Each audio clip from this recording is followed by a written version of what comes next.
It was just past 7 a.m., the kind of Texas morning where the heat hadn't quite bitten yet, but the air already tasted like dust and sun. Crickets still chirped under the porch steps, and the coffee in Jerry Walker's favorite mug, white ceramic, chipped at the handle, steamed beside her Bible on the stoop. Across the street, a white post leaned slightly in the yard of number 116. The for sale sign that had stood for months was gone. Not broken, not tilted, just gone. Jerry noticed it the way you notice a missing tooth in a smile you've seen too long. That house had been vacant since early spring, after old Mr. Price passed. No one had come to view it. No moving trucks, no clipped lawns, just squirrels darting across the overgrown hedges and the occasional kid with a football. Now the sign is gone, and there was something else. A car, sleek, black, whisper quiet, sat in the driveway. Not a rental, not a truck, not even a Texas plate. This car had the kind of shine that didn't belong in neighborhoods where people cut their own grass and knew the names of their neighbors' grandkids. Jerry sipped her coffee, didn't blink, didn't wave, just watched. A man stepped out, late 30s, too crisp, like he had never used the same belt more than once. He didn't look around, just walked up to the porch, turned the key, and let himself in. Jerry's knuckles tapped slowly against the ceramic of her mug. No introduction. No nod. No truck full of boxes. In Temple, Texas, that wasn't just strange. That was noise. The kind that didn't echo loud but stayed in your bones. By noon, the car was gone again, but the porch light stayed on. That night, Jerry didn't turn on her own. The swing on her porch rocked once. No wind. And inside the house next door, behind drawn blinds, a billionaire wrote 3 names on a yellow legal pad. The last one was hers. Call to action. If the story touched something in you, share your city in the comments. Let's see how far quiet strength travels. It was 3 days later when the car came back. Same quiet hum, same spotless black finish, like it had never known a dirt road. The kind of vehicle that didn't look parked so much as staged, like something from a commercial. A Lincoln Navigator, Jerry thought, or maybe a Cadillac. She wasn't sure. She just knew it didn't belong on Maple Street. Geraldine Walker was sweeping her front porch. Not for visitors, just a habit. She wasn't one to change her rhythms for strangers, not even rich ones. The man stepped out again, this time with a paper bag from the bakery on Main. French rolls, she guessed. They still made them fresh on Thursdays. He paused at the front steps of number 116. I looked around, not like he was lost, more like he was measuring something. The way men sometimes do when they're planning to change a place. His eyes moved across the yards, to Jerry's porch, to her garden bed full of half-dead marigolds, to the faded chalk drawing still lingering on the sidewalk in front of her neighbor Marcy's. He nodded, barely, like a man cataloging secrets. Then he went inside. Again, no movers, no furniture delivery, just him and that same legal pad he carried under his arm. Jerry muttered, "No one carries a legal pad unless they mean trouble or taxes." But she watched. That was the thing about small towns. You don't need to introduce yourself for people to start knowing your business. They just had to see you twice. And this man had been seen. Marcy's teenage son, Dwayne, passed by on his bike, slowed down, and turned around once he spotted the car. Jerry saw him later at the corner store, whispering about some tech guy buying up the block. Said his cousin in Dallas saw something online. A real estate fund or private investor. Something about revitalizing forgotten neighborhoods. Jerry raised her eyebrow at that. Forgotten by who? They still had 4th of July barbecues. Still passed down gumbo recipes. Still left casseroles on each other's porches when someone got sick. She didn't care what the man's money could fix. What she noticed was that he parked his car perfectly. Every time. Centered between the sidewalk lines. Wheels straight. Like someone who wasn't used to making mistakes. And that, to Jerry, was the first red flag. People around here made mistakes. Sloppy, loud human mistakes. This man made plans. And plans on Maple Street, they always came with a cost. That night, the porch light flicked again at number 116. And for the first time in 31 years, Jerry double-locked her front door. On Maple Street, no one trimmed their hedges with a ruler. They let the sun tell the roses when to bloom and the squirrels decide which bird feeders were worth the trouble. Grass got cut, yes, but not on schedule. Just when the mower started to feel neglected. Jerry's yard was no different. There was a concrete duck wearing a knitted scarf that stayed year-round. The garden bed tilted slightly to one side, heavy with okra and stubborn tomatoes. The wind chimes near the window were rusted at the edges, but they still sang. It wasn't pretty, but it was hers. She hadn't updated the porch furniture since Gerald passed away. The old wooden bench had a splintered armrest that she just learned to avoid. The paint peeled a little more each summer. The mailbox leaned, always left unlocked, and nobody ever messed with it. So when the billionaire's car pulled up for the fourth time, this time with a man in a blazer and two women in pantsuits, Jerry didn't move from her bench. She just wiped her hands on her apron and watched them point. They didn't knock, didn't introduce themselves, just walked across the front lawn of number 116. Stepping around a patch of wildflowers Jerry remembered planting with her granddaughter for summers ago. The young woman in heels nearly crushed one. The nerve. She caught a few phrases on the breeze. Backlot access. Could expand here. Or even tear down and rebuild. Jerry narrowed her eyes. Nobody said hello. Nobody asked who lived next door. Nobody noticed her, sitting on her own porch with a bowl of purple Hull peas in her lap. But she noticed everything. That evening, she got out the old shoebox from her closet. Inside were her husband's union papers, a few handwritten recipes from her mother, and the original deed to her home. She ran her fingers over the embossed edges like it was a holy document. To her, it was because Jerry remembered what it took to get this house. The 3 jobs. The late-night arguments over money. The days she packed peanut butter sandwiches for herself so the grandkids could eat meat at school. She hadn't bought this house to impress anyone. She bought it to survive. And no man, no matter how shiny his shoes or quiet his car, was going to pretend like this street had no history just because he didn't know it. Jerry folded the deed back into its envelope. Then she walked outside and watered her roses. Slowly, deliberately. While the billionaire and his team drove off in silence.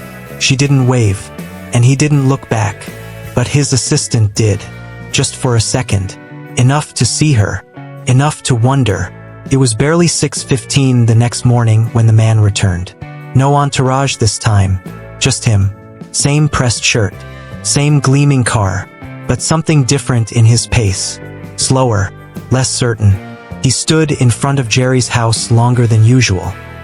Eyes resting on the porch, on the rusted bench, on the wind chimes that caught the breeze like memory. Then he stepped toward her mailbox. Jerry had painted that box herself back in '97. Navy blue, with yellow handprints from her grandkids around the sides. Faded now, sure, but still there. Across the top, in worn white letters, it read, Walker Family, St. 1983. That's what made him pause. Not the lawn. Not the roses.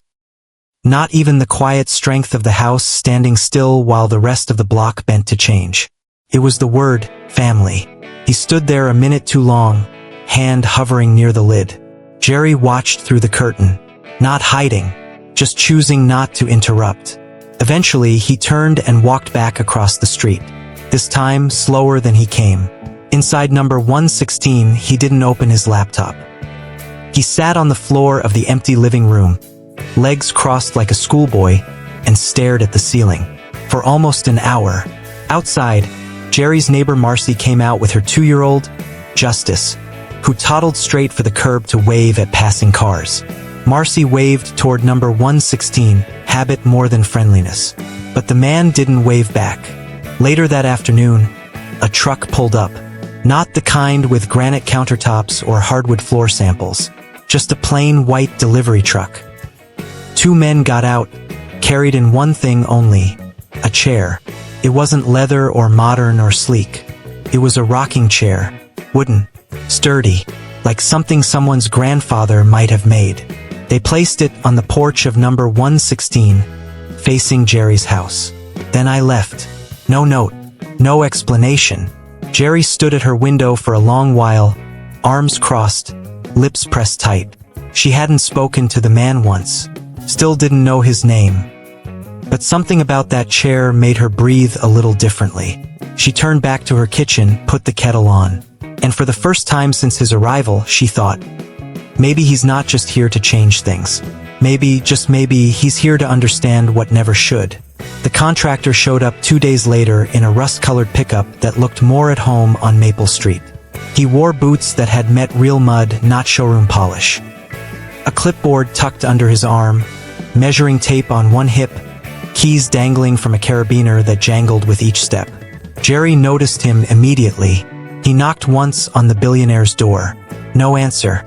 Knocked again, then let himself in. She figured they had an arrangement. 20 minutes passed before they both stepped back outside. The contractor pointed, talked with his hands. I walked the perimeter of the house, pausing at the backyard, motioning to the roof, the porch, the old brick walkway that curved a little too far left. Jerry kept pulling weeds from her front bed, quietly, but her ears were sharper than most. Then she heard the question. The contractor pointed to the side of the house where an old wooden porch swing hung between two beams. It wasn't painted, just weathered wood, gray from sun and rain. You want to keep the swing? The man asked. A beat passed. The billionaire looked over at it. Really looked. There was a pause, a long one, and then he said, yeah, don't touch it. The contractor nodded, made a mark on his clipboard. Then came another question. What about the back room? You want it gutted or? But Jerry didn't hear the rest. She was still thinking about the swing, because that swing wasn't just wood and rope. That swing had history. Mr.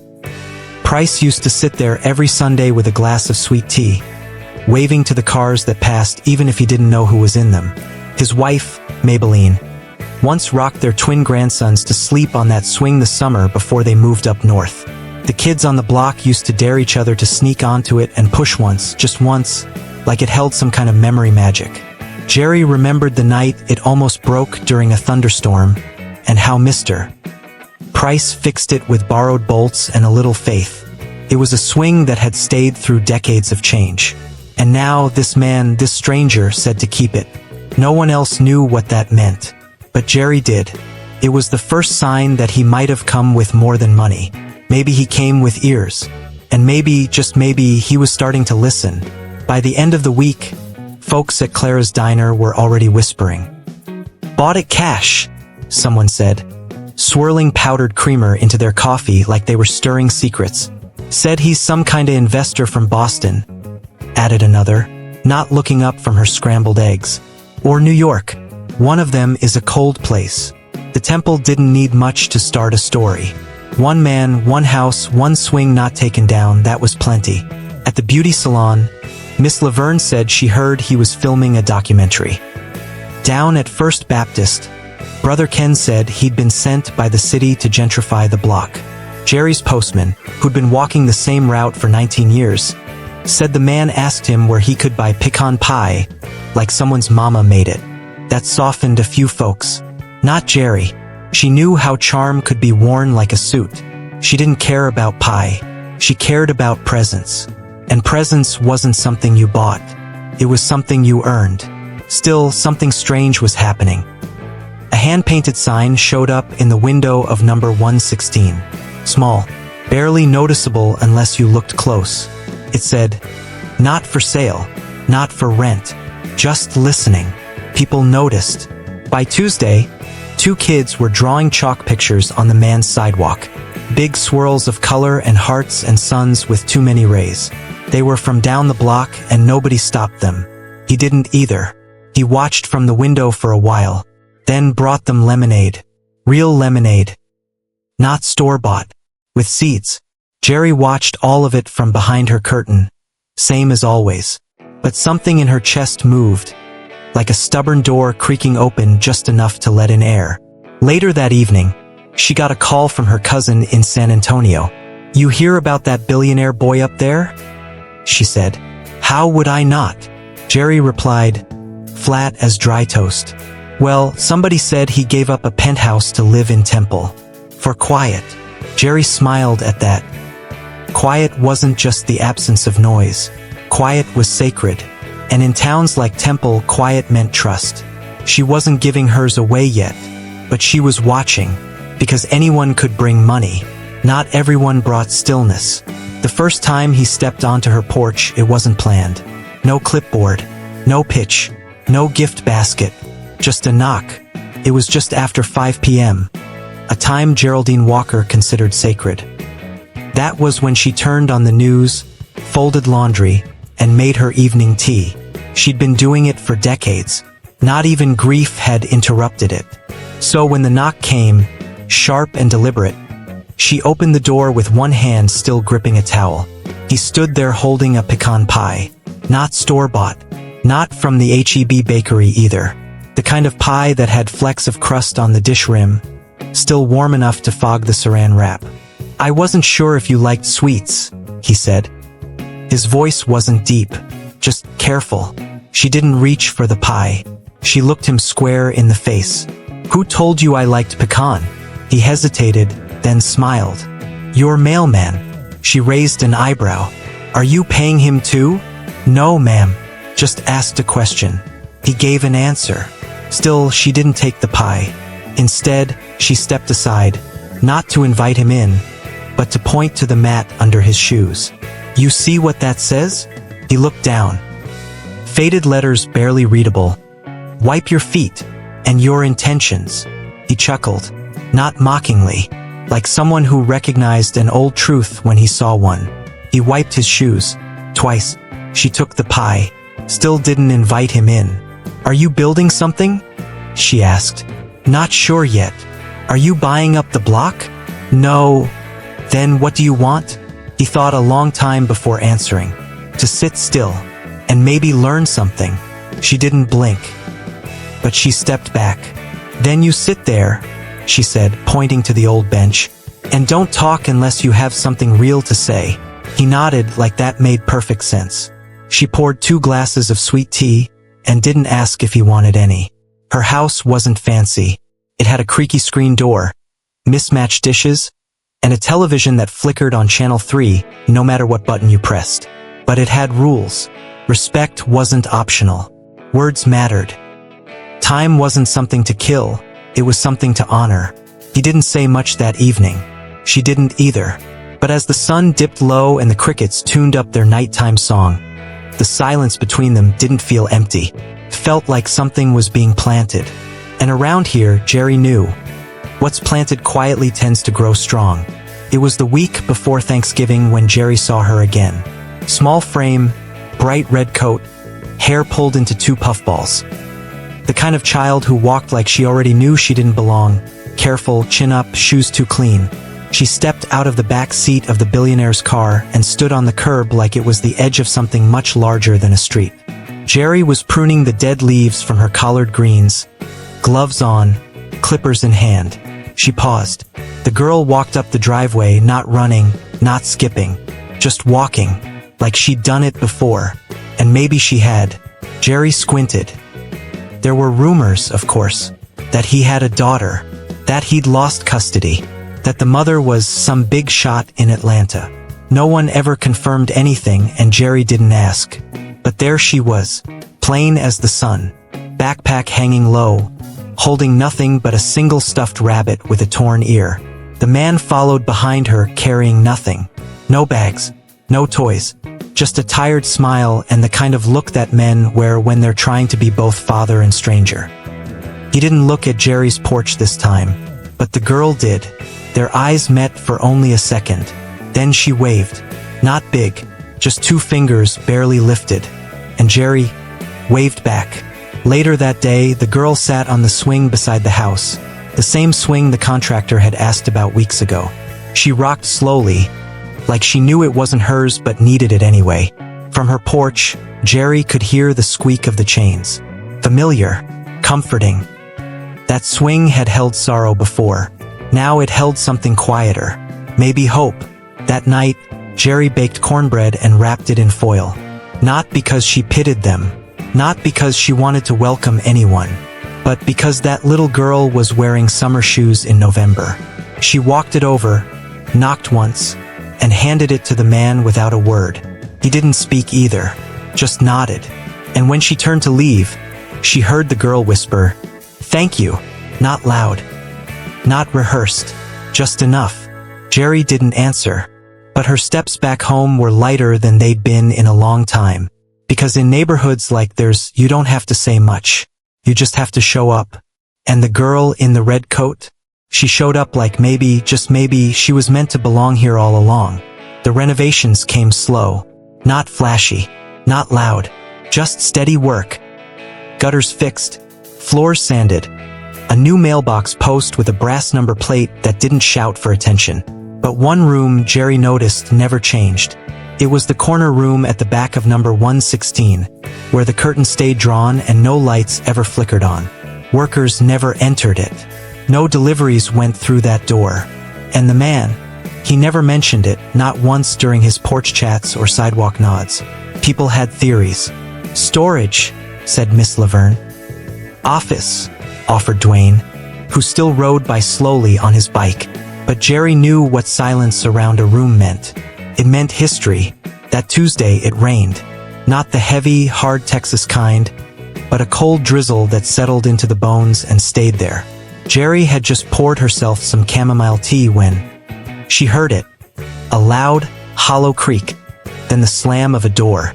She walked to her front window and saw the man. He stood at the threshold of that room, shirt sleeves rolled, face unreadable, the door wide open behind him. For a long time he didn't move. Then slowly he stepped inside. Jerry couldn't see what was in the room. Only when he came back out, his hands were empty and his face was different. Not sad, not angry, just softened. Like someone who had finally decided to stop running from something. Later that day, a delivery truck pulled up.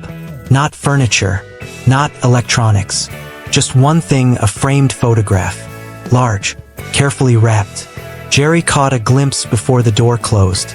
It was a picture of a woman, mid-30s, laughing, standing barefoot on a porch that looked a whole lot like number 116. The kind of photo that only gets framed when the person in it is gone. The man hung it himself. That night, the curtain in the corner room opened for the first time. A small lamp cast a soft glow through the glass. The kind of glow that didn't demand to be noticed but made you feel something when you did. Jerry watched from her porch, hand wrapped around her tea mug. She didn't know the full story. I didn't need to, because whatever had been locked away was open now. And in towns like Temple, that meant healing had begun. It was a quiet Friday. No hammering. No landscapers. No deliveries. Just stillness. The kind Jerry trusted more than any apology. Around 4:45 p.m., she stepped outside with a fresh pound cake cooling on the windowsill. The air was cool, sharp with pine and the distant sound of a lawnmower. A good day for porch sitting. A good day for memories. Then she saw him. He wasn't pacing. Wasn't on his phone. Wasn't wearing anything that looked like it cost more than comfort. He sat on the front steps of number 116. One hand resting on his knee, the other gently turning a small piece of paper between his fingers. It was the girl's drawing. A crude chalk heart with his name in shaky purple print beneath it. He looked up, saw her watching. Didn't flinch. He just lifted the paper slightly, almost like a toast. "Didn't realize how loud I'd been," he said. Voice quiet, honest. Jerry nodded. "This street hears everything." He smiled. "I believe that now." There was a pause. Not awkward. Just space for truth to breathe. Then he added, "I used to think money could fix noise, but this place taught me some things don't need fixing. They just need to be heard." He didn't look at her when he said it. He looked at the swing, at the sidewalk, at the homes lined up like old friends who hadn't spoken in a while, but still remembered each other's stories. She stepped down her porch stairs slowly, crossed the street, sat beside him. No fanfare, no tension. They just sat there, two people who had nothing in common but silence, and the courage to keep showing up. Across the street, a dog barked once, then lay down again.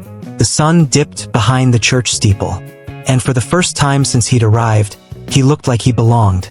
Not because he had bought the house, but because he had listened to the street it stood on.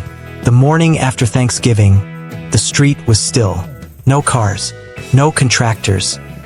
Just dew on the grass and the faint smell of pie crust hanging in the cold air. Jerry stepped out barefoot, mug in hand, her toes sinking into the soft earth. The porch swing creaked beside her, steady as breath. Across the road, the little girl's red coat hung from the mailbox like a flag. She smiled. The billionaire was still asleep, probably. But the house had settled. Not in value, in presence. What he bought was wood and nails. What he earned was trust. Some stories don't end in grand speeches or big signs. They end with a shared bench, a child's drawing left in a window, a neighbor knocked not to speak, but just to sit. Because the real lesson, money can buy property, but only humility makes it home. And in the quiet corners of America, where front yards still hold memories and back porches keep secrets, a person's worth is measured not by what they own, but by how they listen. If you've ever felt overlooked in your own space, remember this. You don't have to raise your voice to be heard. Quiet strength is still strength. And sometimes the most powerful change happens when someone finally sits down and stays.